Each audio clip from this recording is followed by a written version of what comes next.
Welcome to While You Were Pooping.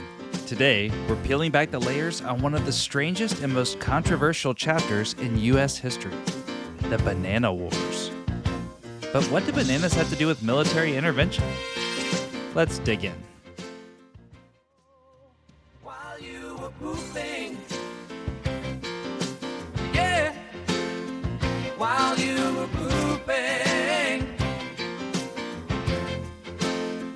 while you were pooping, yeah. While you were pooping. The term Banana Wars refers to a series of U.S. military interventions in Central America and the Caribbean during the late 19th and early 20th centuries. At first glance, it might sound like these conflicts were about fruit, but the reality is much deeper. These interventions were driven by U.S. economic interests, particularly those of American fruit companies like the United Fruit Company, which dominated the banana trade. In the early 1900s, bananas were becoming a staple in the American diet, and demand was skyrocketing.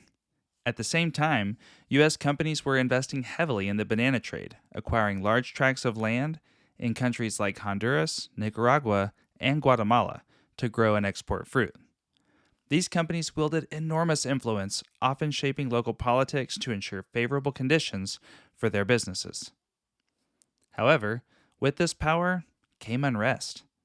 Local populations and governments frequently resisted the exploitative practices of the corporations. Enter the U.S. military, which intervened under the guise of protecting American lives and property or maintaining regional stability. From the occupation of Nicaragua to the invasion of Haiti and the Dominican Republic, these interventions were often bloody and aimed at safeguarding U.S. economic interests, particularly those tied to bananas. The United Fruit Company, sometimes called El Pulpo, or the octopus for its far-reaching control, played a central role in these conflicts. It wasn't just about bananas. The company controlled railroads, ports, and other infrastructure critical to the region's economies. This dominance led to widespread resentment and the perception that the U.S. was more interested in corporate profits than the sovereignty of its southern neighbors.